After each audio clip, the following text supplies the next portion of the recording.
Hello, everybody. Welcome to another episode of Epi Chats with No-Tail this time. Shout out to the guy from Reddit that suggested Epi Chats. We're going to run with this and hope it's going to be fine. Last time we talked with Kuroki, we found out. No, actually, it was Boba. We had Kuroki before that. But we found out a lot about Team Liquid, some shuffles, and what he thought about the recent developments. And I'm very, very happy that I get the chance right now to speak with No-Tail as well from Fnatic. And yeah, we'll see where this goes. No-Tail, welcome. Can you hear me? Yep, I hear you just fine. Perfect. How are you doing? I'm doing great, doing very great. Thanks for having me on the show, and yeah, looking forward to this. Yeah, it's my pleasure. So you're just chilling in Denmark right now and enjoying everyday life, or what did your day to day look like up to now? Well, today hasn't been anything too crazy. I've been busy sorting out my financial issues. You'll learn once you start using PayPal. But other than that, it's just boring weather right now. We're slowly turning into winter weather, so nothing too exciting. It's just mostly sad, really. Well, I don't have a PayPal. My girlfriend, I always use hers when I like buy games on Steam. I just buy Uh, buy it using hers, and then after that she's like, "Ah, stop using my PayPal." And I'm like, "I'm sorry, it won't happen again. I swear."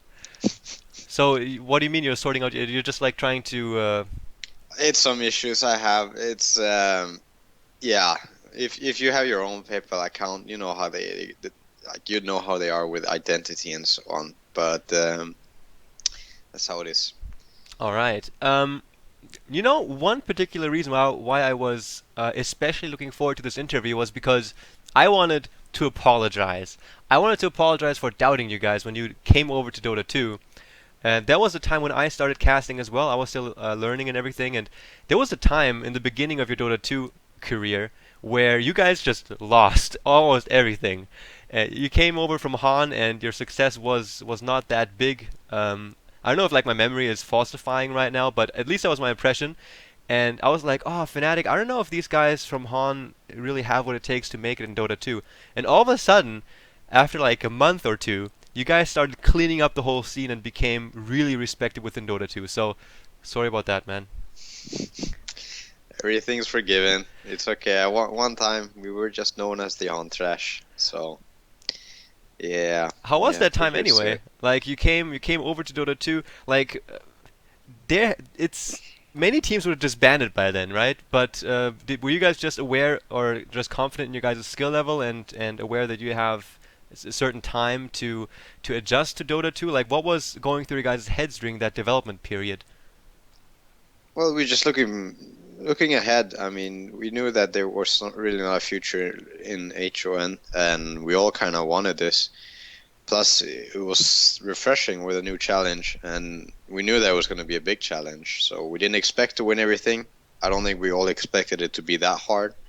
But I remember in the beginning we were losing pretty much everything, but we also had a couple of games where we actually showed some sign of hope for our Dota 2 career, where we beat Navi and so on, like only a month after transferring. But like that was only one game in a best of three, I remember. Hmm. So it was nothing to be jumping up and down about. But yeah, we were pretty much losing everything. But once in a while, we could pull it together and play really well in Dota. But that's the thing, you have to be stable to like throughout the entire Dota game. Like you throw once, and good opponents will take the win over you. That's something we learned very early on. So what was the reason that you guys had such issues in the beginning? Was it just the difference between the games, or was there something else to it? Like I'm pretty sure many people don't, including myself, it's hard to imagine how it is to transfer from one game to another on such a high level. I think the biggest the biggest thing keeping us from winning stuff is, I mean, there's nothing more to it than the competition is just higher. Like the skill level is higher in competitive Dota than it was in HON. Like we had to not only adjust to the game, but also adjust to that we actually had to be trying a lot more in every single game. Because in Heroes of New Earth, the competitive scene was way slimmer than it was in Dota. Even back then, now it's way more than when we transferred. So yeah, the generally the whole player pool here is just, and the whole way of playing here, it just takes more experience, it takes more skill, and it takes time. So yeah, it was hard transferring from. I mean, sure the games are similar, but transferring from one game to another, and then yeah. But biggest reason that kept us from winning, I have to say, was just a player pool or skill level. There was in Dota back then, and still is. Okay, so it wasn't really about transferring from one game to the other as much as it was you guys just improving and learning a lot more when you switched? Yeah. When we switched, we pretty much had no idea about metagame, like there was there or pass or metagames in Dota. We only had our own metagames in HON, so that was a lot to pick up on, but also how to approach the game. That's one of the biggest things we had to adjust to. Like in HON, you prioritized a lot more different, and in Dota, it's also changed since we transferred.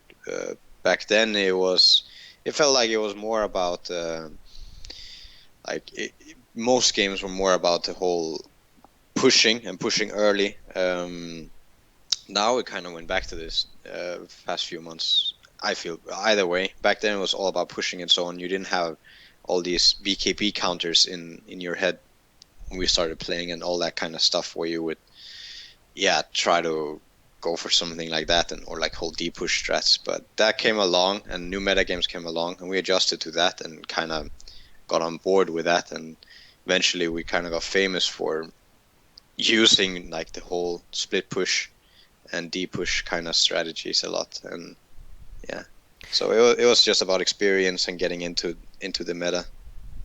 That's interesting that you mentioned that because in the beginning it was really just pushing towers early. I remember back in the day, I think it was even International One Days, and shortly before that, the old Navi would be pushing tier ones at like 2 minutes or something, and then they would just start rolling, and there was no big way of dealing with that kind of strat. That was like the non plus ultra when it came to strategy. Then, what I found very interesting was that you talked about this switch in metagame, that switch in strategy to split push or D push. Um, how did can you talk about that a little bit more? Because I'm pretty sure that you know a lot more about that development than we do. It's Well, now we understand a bit more. We still, like from our team, we still have a lot to understand about why games go the way they go, when split push works, when it doesn't, and how generally the best way to play is. Like we're getting more of an idea of it, but when we were starting on the whole split push thing, we I think we saw it as more of a strat that you could use even when you were behind. Like so, even if you had a bad start and you couldn't steamroll with it, you would still stand a pretty good shot compared to when you had other strats. If you didn't have a good start with other strategies, then you kind of locked in, and you're just gonna you're gonna lose the game a lot faster and have way less of a chance of recovering.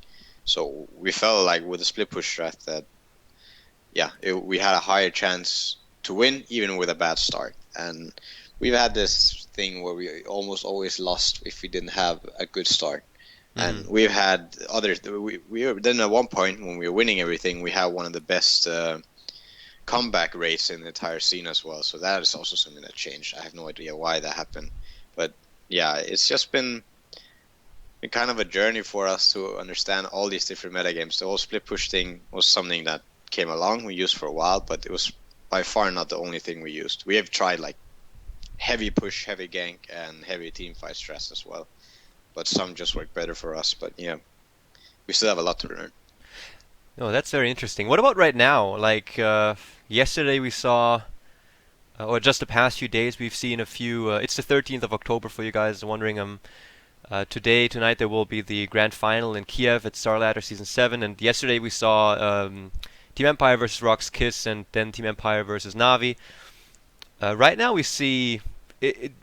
How do you interpret this scene right now? Is it people trying to figure out what works best? What are your thoughts on the developments right now? Like Elder Well, we Titan, Troll, and so on. with the new patch, Elder Titan and Troll definitely influenced. Like Elder Titan for sure influenced how the game is played, but Troll is still playable. It's just not playable in the same way as Elder Titan is. Like Titan almost always guarantees you the late game because of the third spell. Like, at least late game damage. If you have even items and you have decent heroes, like if you have even damage heroes, then Titan will give you so much more damage than the enemy team. So in a way, that hero can make your late game 10 times better. But yeah, the way the meta now works, the way I see it is you have Navi and Alliance. They're the best team. I mean, I'm not looking at the Eastern scene. I know DK has been doing really well and so on, but Alliance and Navi for sure, like two of the best teams in Europe, or in the West. And the way that they play their own game. Like they don't really go into the opponent's games, especially in Alliance. They play their same stuff as they would at TI or even before TI. I mean, some new they still played the troll, but they haven't, and Titan on S4. That's true, but still, like they stick to the same stuff and the same playstyle, and Bulldog still has the same heroes and so on. They just stick to their own game, and Navi is kind of the same at the moment. They haven't gotten like they pick the same stuff if you look at their past games, but it's not the same stuff as Alliance. So at the moment, you just have two teams that play really really well. They play really, really well, and then they have their own sets of heroes, and that's kind of how it is at the moment. The team that plays so much better is going to be able to win against other teams, even with a draft that might be worse. Hmm. But there was a lesson Navi learned as well against Empire, was the whole Titan. Like that hero can't be underestimated. So yeah, the meta is going to change with the new heroes coming for sure. Probably going to change if it stays like if the patch stays the way it is now. It's still going to change a little bit, but yeah, not much left for change. Like the teams play the way they do. How happy are you with the recent patch in terms of its balance? Like, how did it influence the game? Do you think anything is too strong? Um, I personally think Elder Titan needs a nerf. The way the W and the third spell works, I think is too powerful. I like the concept of the hero, I Hmm. really do, but I think the percentages of the third spell is too much, and I think that the mana cost maybe the cooldown slightly, but for sure the mana cost on the second spell is too little. I was also impressed as how well Elder Titan works in mid with the Bottle Crow. It's like the nuke really hurts. You have permanent nuke, and then the nuke becomes amplified by the third spell. I think yeah, the aura gets applied before it hits if Oh, you run him down. I think even if you cast it on top of him, so you're pretty much dealing the pure damage when you have max in the third spell. But in general, I think the hero it needs level 9. You could give him level 11, and he will. He's almost a permanent shadow demon soul catcher ah, on okay. AoE. Like he amplifies the damage so much. I think that hero should be nerfed. I like Troll. I think Troll is very punishable, but you can also excel a lot with the hero, and that's the way that Dota works. Every hero is just strong, so every hero can work, and when it works, it looks really good and it looks really cool. And but it cannot. Every hero has counters, or every strat almost has counters. But I still think Titan is overboard with some of the things like second and third spell. Hmm. And with people investing one ban in the beginning on Elder Titan, that of course frees up like a Wisp and a Bat Rider. Um, how is that going to influence? Like you mentioned, the Navi and Alliance being the strongest teams right now, at least in the West, or probably the strongest. And we're going to talk about the matchup here in just a sec, but let's talk about the change in draft style then. So Elder Titan comes in. Um, has the patch influenced the draft at all, like hero prioritizations? Yes, I said this many times. I think that at every LAN event you have, at least where you have good teams, the meta will also change, or the hero prioritizing will for sure change, and that's what happened. Navi is gonna value Elder Titan differently after a loss to Empire with it, and they've also seen Alliance play it themselves and how it worked for them. So that's already something that changed. I think there might be more changes, and as you mentioned, Wisp and Bat, I do think that both of the heroes are gonna get more playtime now, because the way that Titan and Bat works, both of them work really well against Wisp. So you can make these trades and try and go up against the Wisp. That's how it's been in the West for a long time. You try to go up against the Wisp because Wisp has a high win percentage and it's hard to win. You can't play bad and win against the Wisp. But yeah, I think both of those heroes are going to get more playtime. Now with these other heroes that are really strong but also work really well against general Wisp strats. So yeah, I think the meta slash hero prioritizing will change not only because of the patch but because of the LAN event. Okay, yeah, that's interesting. Do you think that other heroes, due to the new strong heroes that come into the game, will also see some play? Like, do you have any hero in mind where you think, oh, this guy right now could be really strong? I stopped playing Dota 1 after I got to play Phoenix just a tiny bit. Mm-hmm. And after that, I pretty much went over to HO and didn't touch Dota 1 anymore. So the only hero that I miss to see like is Pit Lord and Phoenix, and there was another hero next to Phoenix, but I didn't play that one either. That Legion So, Commander, I think, or oh, was it just? Legion Commander, yeah, I got to see him as well. Him, I have my doubts about. I could be really, really strong. It could be too stale. I'm not sure how it's gonna work out, but I don't know. Pit Lord might have a place in the meta, but I think Pit Lord will get some play, but I don't think it's going to be a normal hero. I think it's going to be a split slash D push kind of hero. Okay. The way the hero's built up, I can't say, but yeah. No, Techies. I miss Techies. I think Techies has a place in Are you Dota. serious? Yes, Techies made Dota fun. I love playing with and against and around Techies. It's like you gotta think. You gotta think twice. You gotta get into that mind of the enemy. Yeah, Where they're gonna yeah. go. Literally into the mine. Oh man. Well, I'm looking forward to that. There's a bunch of other heroes. Like there's this Fire Panda guy. Then there's this. I saw some people play him. Yeah, he can blink around on something. And then there's the one like Disciple Mage dude that like damages a guy, but then heals him up. Like it's the same spell. It's a really weird mechanic. I think it damages a lot, and then it removes all debuffs, and then it heals you up like 300 or something. Um, Hmm. it was really really interesting. Yeah, but anyway, I was more directing the question toward heroes that are in the pool right now, like a Silencer, for example. Aha. Like who can make a comeback in the competitive scene? Okay. I it's something we think about all the time. My personal favorite is Disruptor. I think I don't understand why Disruptor doesn't get more play. If anything, there's a few games where I don't think he should be in, but I don't see why he's not being played every single game. Like personally, I don't understand. Like I can see the arguments for why he might be a weaker hero early on, but that's one of the heroes I'm calling already. You're gonna see a whole lot this year, but I could be wrong. But this is my opinion. Heard it here first, guys. Yeah, He's strong. Glim's AoE silence and that kinetic field combo, it's really scary. it's pretty much all about how you glimpse. The other stuff is you see it in other heroes. The third spell is particularly strong. You have it for so long, and heroes that don't have BKB, it can mess up a lot. But it's particularly the glimpse I think is what makes the hero Mm-hmm. pretty much. Definitely. Okay, so we talked a bit about the meta, the current patch or the latest patch, and you mentioned quickly Navi and Alliance. So they're going to go up against each other today. Maybe can you share a few sentences about each team, like how you would define them or how you see them, their playstyle, what makes them different, and then in the end, who you think will win tonight at Starladder? Yeah.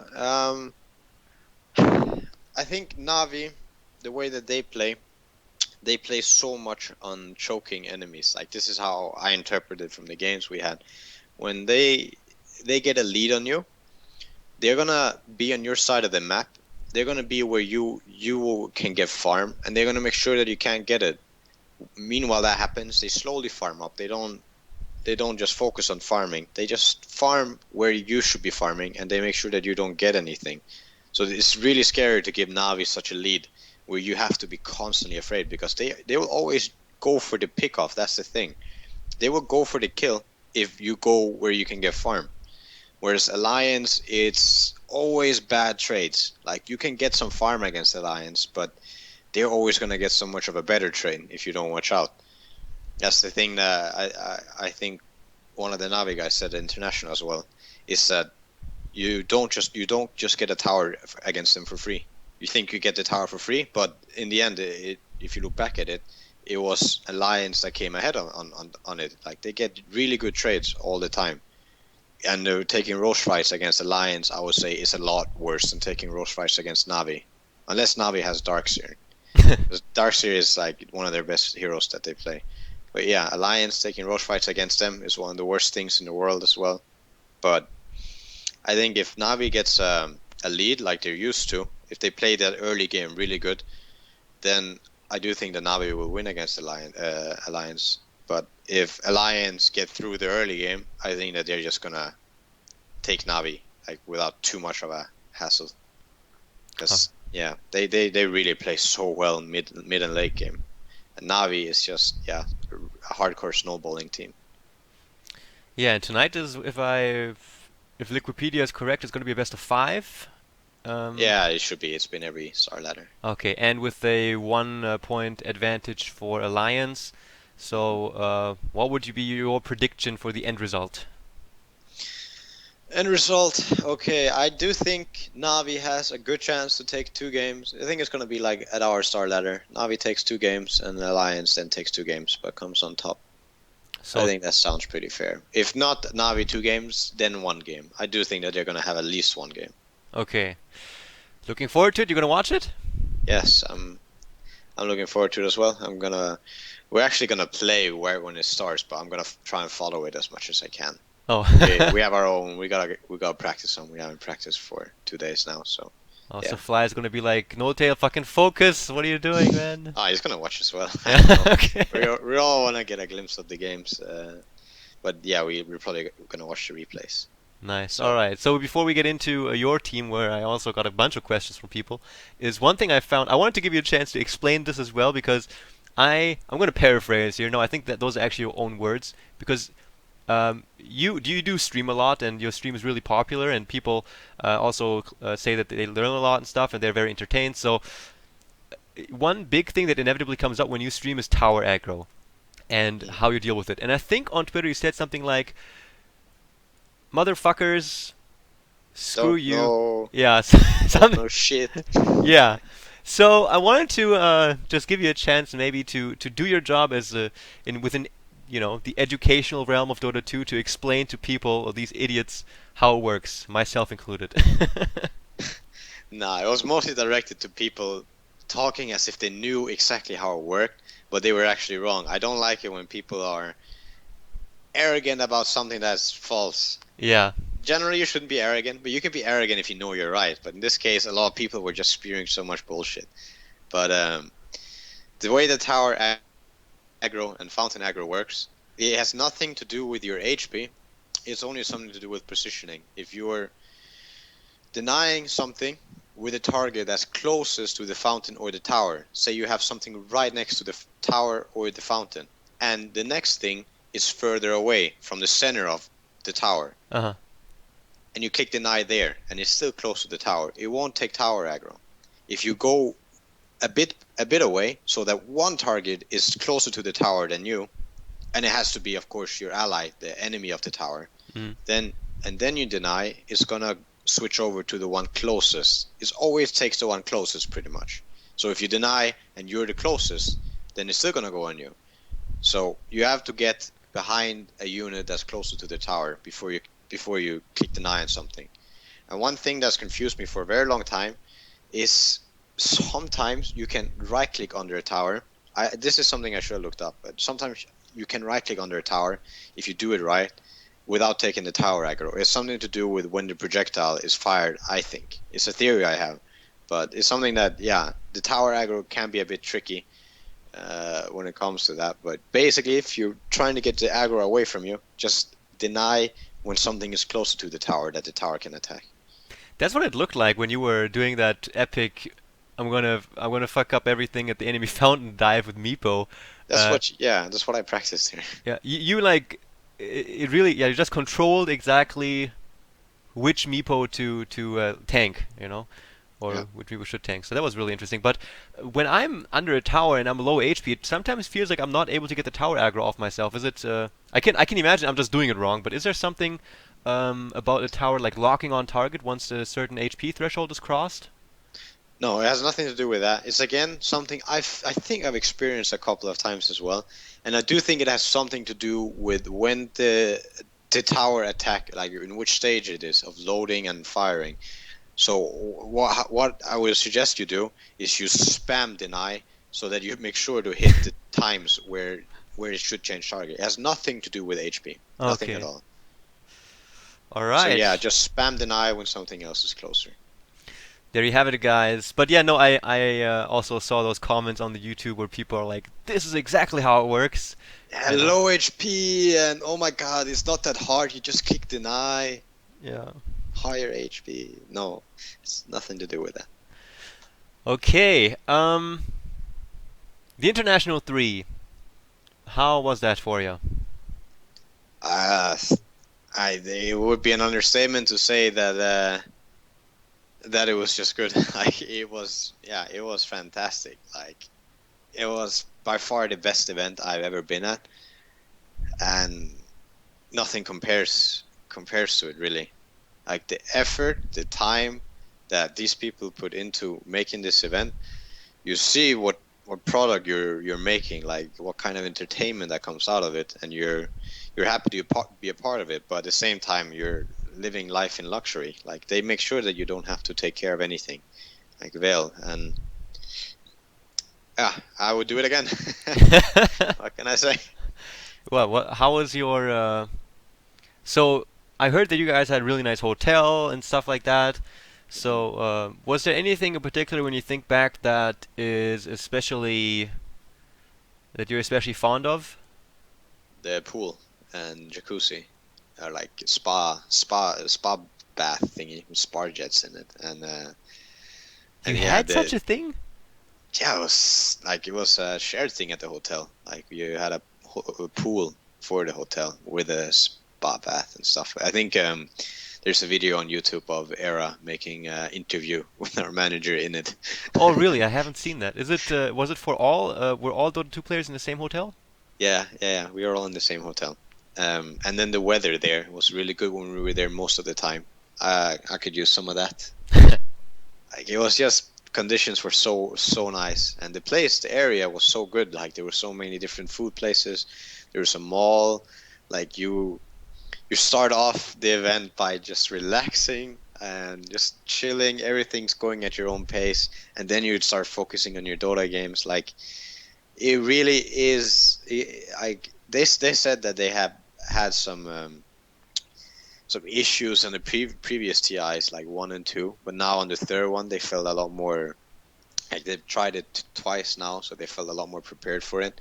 And I at least felt that it was the first TI I had been at, and yeah, I couldn't have, like there was nothing that went wrong from what I saw, as far as yeah players and or anything that had to do with us. Like everything was just so smooth.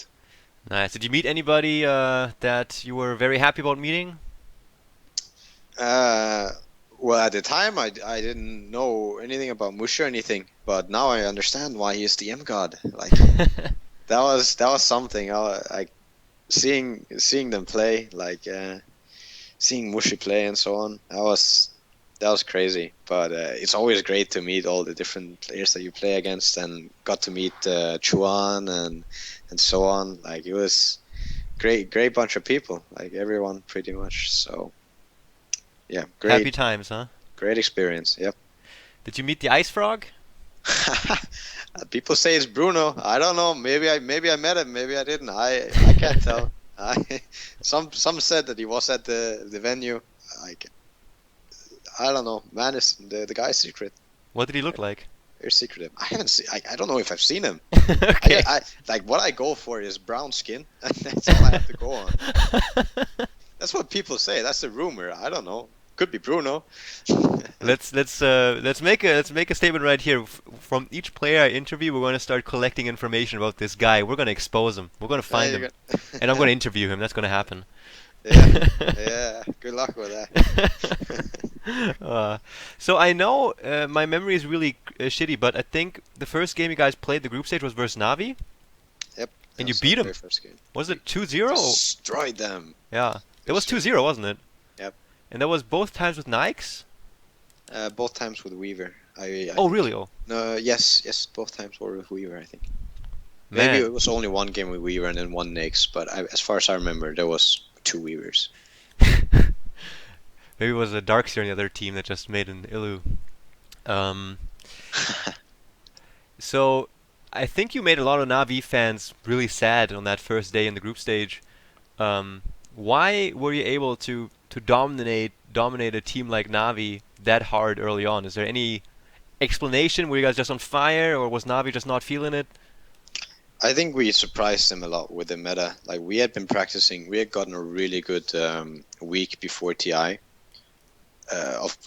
Like we had been in Serbia for almost 2 months, and or no, like 1.5 months we've been there, and then the last week we got a lot, like we got a lot of experience. We felt like we learned a lot, at least yeah, as far as I understand.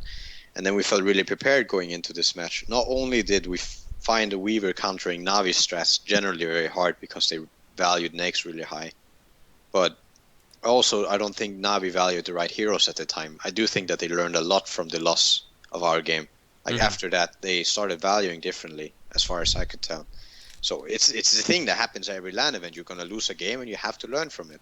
So I think it was really important for them that they lost there, and at the same time, it was kind of nice for us because we felt like we were on a roll after those two games. Like we got the group stage with pretty good results. Could have gone a bit better. Could have also definitely gotten worse. But yeah, I think they were just a bit behind in the meta. They had been taking breaks and so on before TI, and they generally don't keep up. They like to play the same stuff until it makes them lose, and that's what happened when they went to China as well. But then they just turn around. That's the thing, you have to adapt and you have to learn really quick. The more losses you have, the more stuff you have to improve on. Like the more you can go after. Uh-huh. So yeah, it's important to lose, Um, you guys have been playing this composition since forever. Like, more or less. um, and I mean, you guys have always been at the top, like playing with other teams in the very top level of Dota 2 skill. And there was also a time where you guys were very, very feared, and you still are very respected. But it was never like you had a reign where you were dominating the scene and like consistently placing like first, for example. But there were like defenses. You placed second. Season 5 of Starladder, you placed second as well, I think. Won ISO Cup and like always within the top ranks. Mm, Um, but obviously, I think playing competitive Dota 2, you want to be the very, very best, and I'm yeah. sure that's still your goal. What are your thoughts on this? Like, do you think a roster change would be necessary, or? No, as far as I know, the reason, like, um, when we were having these second places and so on, we were playing really well, but there was always a few circumstances that made us not go number one. And it's the same thing that happened to us at two DreamHacks and one EMS. Is sometimes like we've had this issue where we just start stressing too much in the final games. We get to tense during the draft, during the start of the game, and the game plan just falls apart. Whereas if we would play normally, like we would in a game that we wanted to win and we were still excited about, but not too excited, Hmm. we could probably take the game. But we always have these small things that make us play worse and that make us give games away more or less. I mean, you could say that the enemies play better, but we do have worse games during our final games, and often at LAN where we just start stressing it too much. And I don't think a roster change would necessarily change that.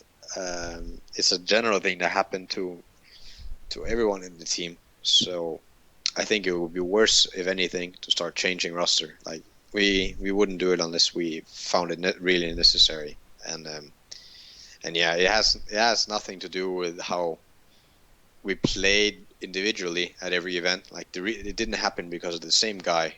at all Mm-hmm. these final games. It happened because the game plan fell apart, and that's something to do with like generally with the team and yeah, how you approach the game. But this is something we've been working on a lot, and hopefully we won't do this anymore. At TI, we didn't feel like we did it at all. Like the game where we got knocked out in was Versus Orange, I think. yeah, and they played a hardcore split pushing strat against us. We had more or less better 5-on-5, but they had a lot of deep push, and we couldn't crack the base in time before it was spun out of control. They had a Fury and AM. Once it's out of control for you, you can't crack the base. With those two heroes, you're more or less gonna lose late game. Like there's not much to it unless you get really good pickoffs, but we didn't have nearly enough catch for that to work. But there was a few misplays from me and from other people.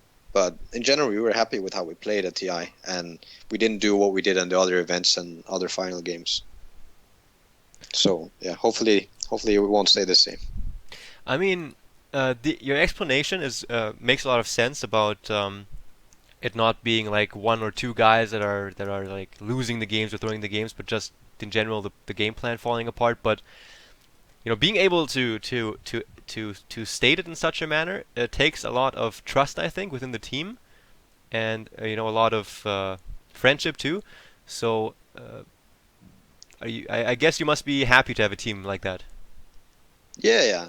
I wouldn't do this if I had like even if I could be number one. I wouldn't do this with a team I didn't enjoy going out with. I mean, going to events with, or like I would want to spend time with these guys even if we didn't have a tournament coming up. Like if I couldn't do that with a team, I wouldn't be in it. Hmm. Simple as that. Because the reason why you really travel, for me, I mean, the money is over. Like you can win $1 million and say you can suffer for half a year, but I don't see it like that. I would rather enjoy myself and then not get anything at the events, like money wise, but come out with a great experience. It's all about that. For me, it's always been like that. Ever since we played HON, it's always been about getting to see the world with people that you like, and you get to have fun. Like having fun at these LAN events is by far the best thing ever. Like Yeah. that's what I look forward to every year. I mean, throughout the year, every event we get to go to. Yeah, I mean, I haven't had the pleasure of being at TI 2 or 3. I've been at the first one, which has been amazing, but obviously second and third, they stepped it up 10 notches. But And they keep it in their own hometown or home yeah, court. yeah, exactly. So let's talk about those crazy mother effers on your team. Let's start with Fly. Talk a bit about him, apart from the fact that the guy is freaking huge. I mean, it's probably the guy I know the best from everyone. I mean, I played with him the longest. I played with him just before I joined Fnatic.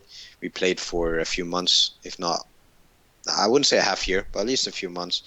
And then we joined up with a team where Trixie was in it. So yeah, Fly I knew by far the longest, and I mean I would call him one of my best friends.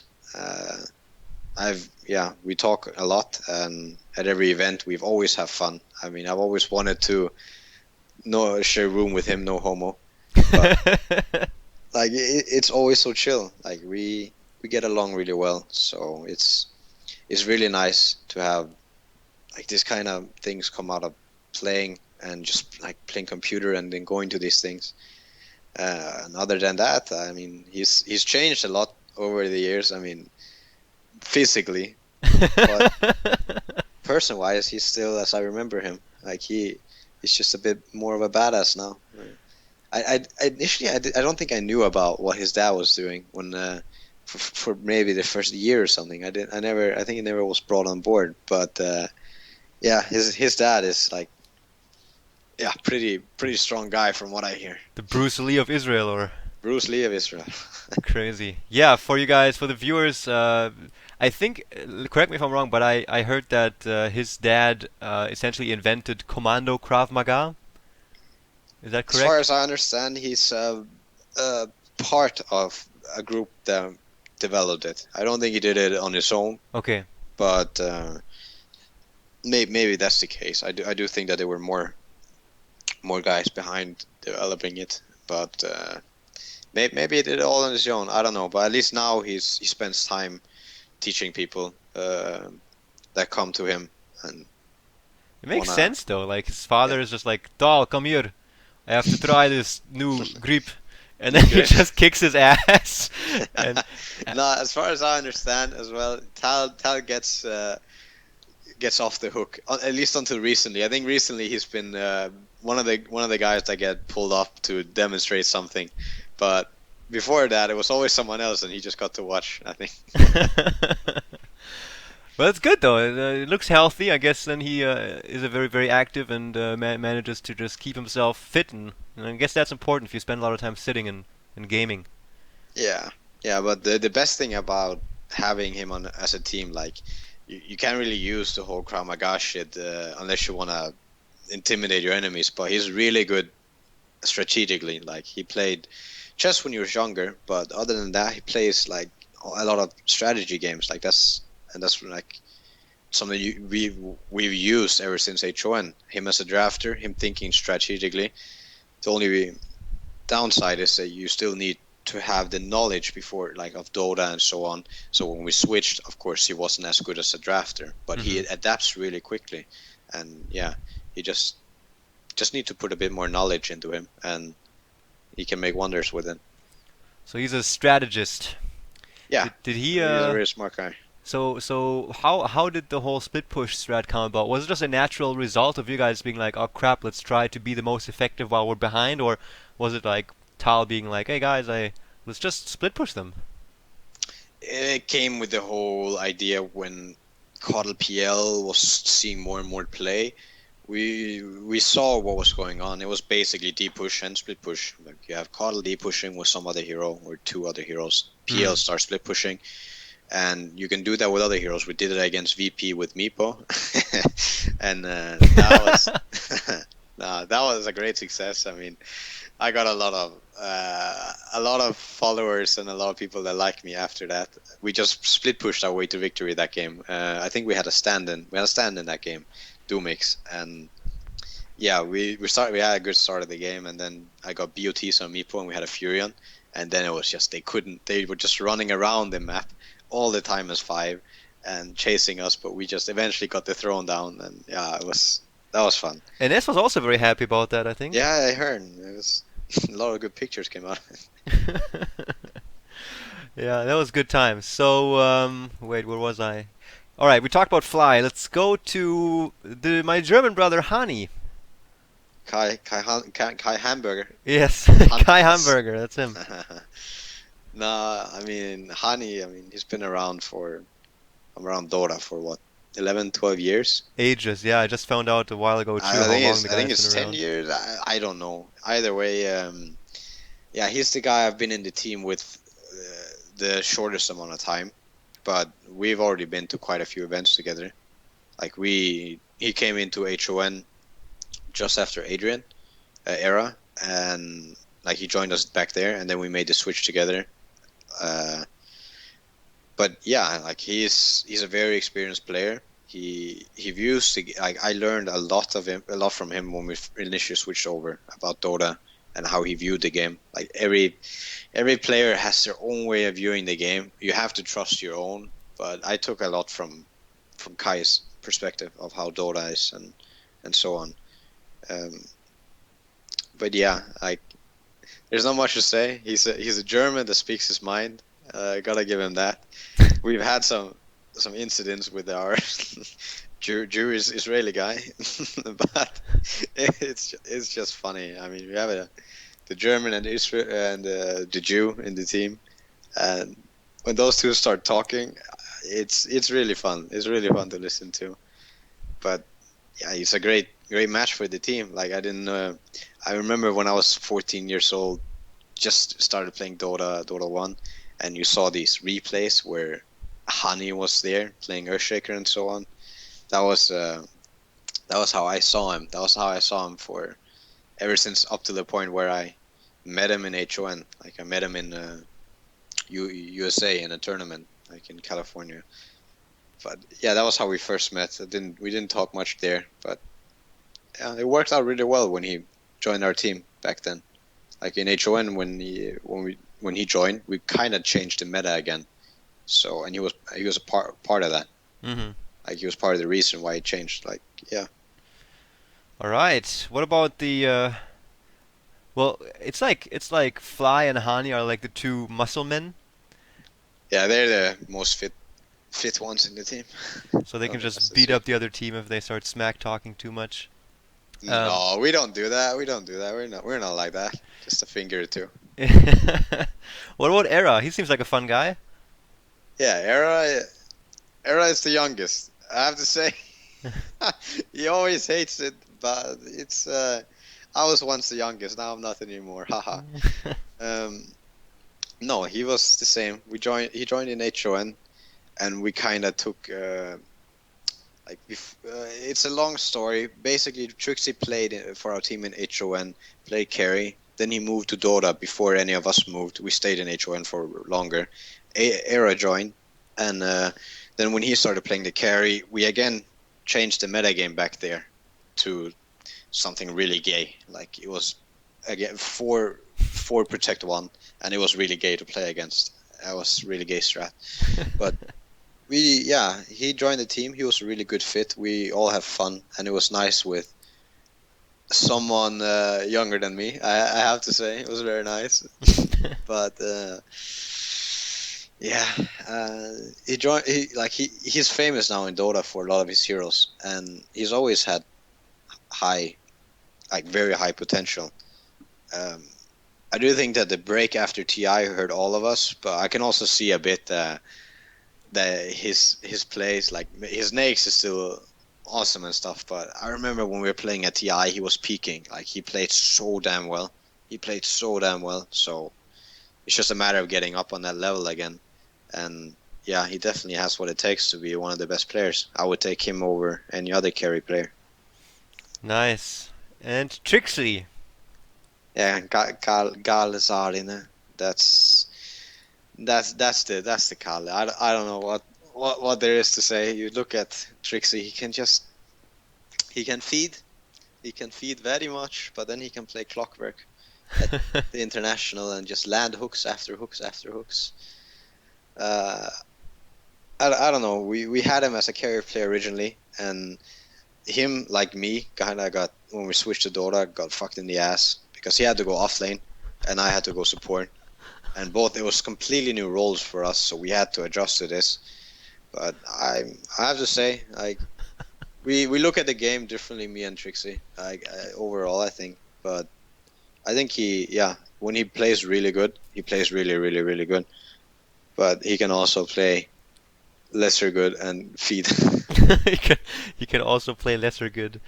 How lesser. is how is the internal, like how do you guys deal with conflict? Like if one of you guys has an opinion that somebody fucked up or something went wrong, is your team one that is good at containing conflict within its confines, or does it sometimes just blow up?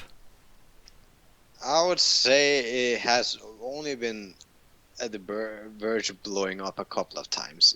Basically, when you want to get a point across to someone, you have to agree to disagree. If you can't agree to disagree, then I don't know, you're too far behind. Like you're too stupid. Like you have to be able to have different opinions about something, and then having an adult argument or at a proper level. Like you just don't have to, like, you can't be an asshole to each other. If Mm-hmm. you're an asshole to each other, then that's when conflicts start.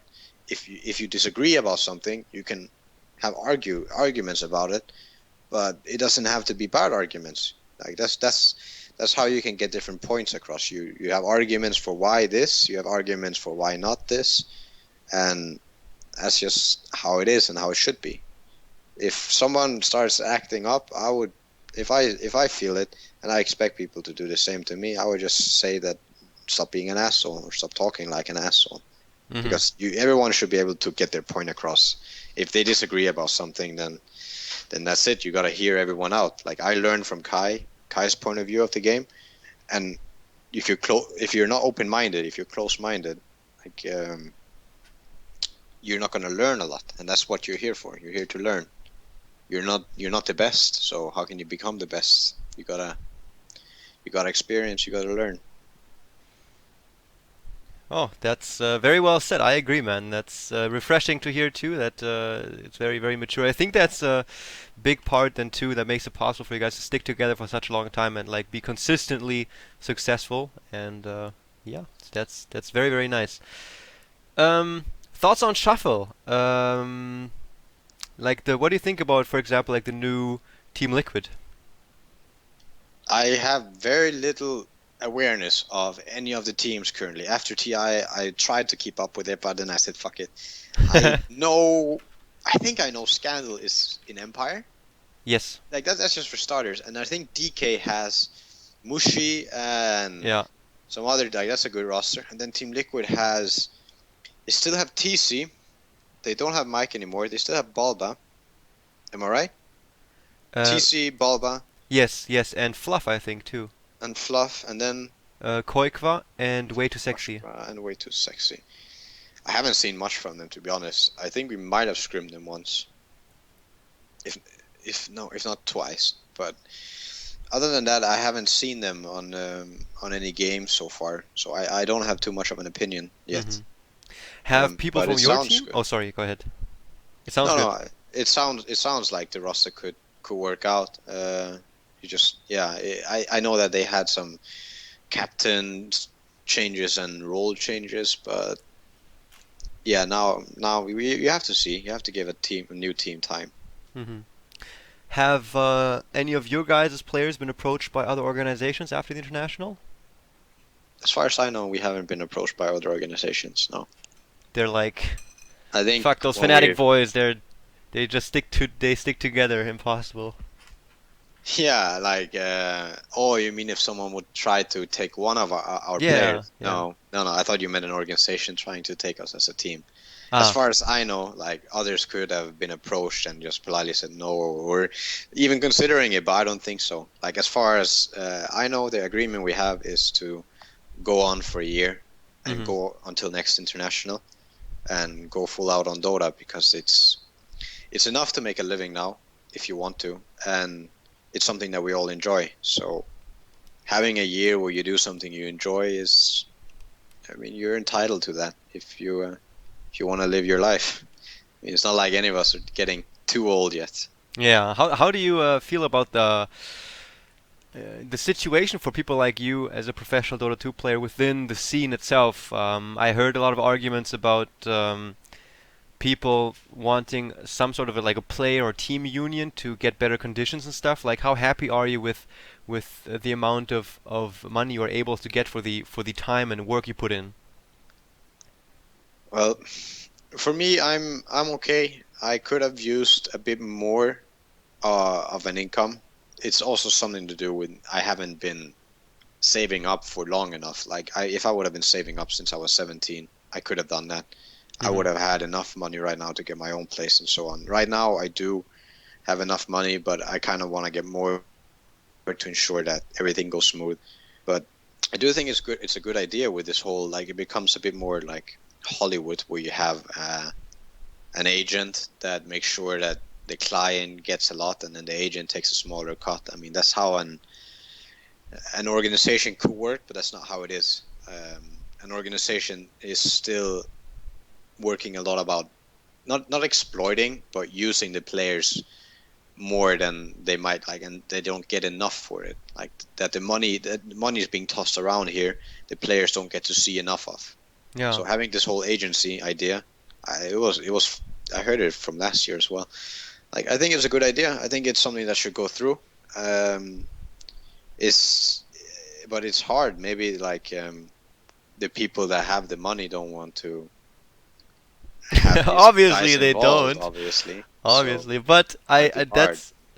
that's why here you heard it here, guys. I agree with this. I think it's important that people that are the reason why so many viewers tune in and the reason why sponsorships and stuff like this are possible, they need to be reimbursed for this in at least a decent manner. And I from the numbers that I've at least heard from good friends of mine, it can be a lot better. So you heard it from here. There is, the willingness of. I mean, there's so many teams that would think this is a great idea. I think it just somebody needs to make the first step and get this into concrete direction. I mean, Zero Gravity from Navi, he's really outspoken about this, and has had this opinion for a long time, but yeah, maybe this will just. I hope this will just continue to develop favorably for also the players as time moves on. But right now it appears that organizations that like make the tournaments and stuff have like a heavy share of the money that comes around. And then you have like the teams that win, obviously they get a big amount, but then other big name teams that happen to not make a top 3 or something, they just don't have anything. Yeah, but you gotta give it a bit more time. Like at least here over the last year now, we've seen a lot of change with like companies from outside, anything that has anything to do with esports, like Mastercard and so on. They're entering now. Mm-hmm. So yeah, the money will definitely keep increasing if this keeps going. I hope But so. but yeah, then hopefully the players' income will grow with that. That's also something we talked about at international. But I'm sure it'll work its way out. And and yeah, better conditions for players, hopefully. All right, it's been a blast, man. I'm gonna have to start heading over to the studio in a bit to do the coverage of the grand final for the German-speaking people. I think. Do you know it's 18 CST or is it 1830? I should know this actually. You should know this, I but should. as far as I know, it should be at 6. But they're always delayed. That's true. Okay, well, Alliance versus Navi, it says in 2 hours 6 minutes, so Yeah. it is scheduled for 18 All right. Central Europe time. Perfect. Good. Let's wrap up with one question, and that would be: when you play pubs, what is something you see people do a lot that you disagree with, and you want to make a PSA to let them know to stop that shit? I could talk all day, but I'm gonna take what popped into my mind first, and that's like when people play Dota, they should play to become better. They should push their limits. I fucking hate it when people would, if there's even a chance that you can have a skirmish where you can come out on top, but let's say you're an anti-mage with a bit of items, and instead you're 5-man grouped up, ready to push the top tower, and you can win, but because you're such a pussy and you want that win, then you TP bottom to farm the forest. Stuff like that. You should push your limits. You should try to become a better player. If you don't do that, then what's the point? Like, what's the point? What's the point in playing? Don't be a pussy. Just man the fuck up and play Dota. Like, you should go for what could work. If you don't, then yeah, it's your loss. It's only your loss. All right, man. It's been a very enjoyable interview. I just want to give you a chance to do some shoutouts or just speak what's on your mind. If there's anything you want to say, anybody you say hi to, then here you go. Gambuga Gaming, shout out to my teammates, and shout out to my stream. Tune in if you want to watch. Like, I just mess about, but you can learn something if you care about Dota and balls and so on. All right. What's your social network stuff? What's your Twitch link, your Twitter and stuff? My Twitter at Fnatic.N0tail. You can go follow me or hit me up. I tend to answer. If the question's good, I'll try and answer. If the question's bad, you just keep it for yourself. Fuck off. And yeah, the stream Fnatic.N0tail as well. But you can also just check me on Fnatic.com. I'm pretty sure they have a pretty outdated section about me, but so be it. But yeah, thanks for having me, and yeah, I hope your cast goes smooth. Yeah, thanks a lot, man. It's been a very big pleasure. Thanks a lot for this great interview. And yeah, I hope I'll talk to you again in the future. And I wish you a lot of success with Fnatic. Thanks a bunch, man. Bye bye. Bye bye. Alright, guys, that was Fnatic.N0tail. Thanks so much for tuning in. If you're watching this today on the 13th of October and you happen to be German, then please tune in on twitch.tv/TakeTVDota. I will be in the studio in about 1 or 2 hours to start with the stream of Alliance versus Navi. Best of 5, 1 game advantage for Alliance. Again, a big thank you to N0tail for coming on, and also shout out to you guys for listening in. I hope you enjoyed this. Please subscribe, like, comment, follow me on Twitter as well. That's Epi.Dota2. Same goes for Facebook and so on.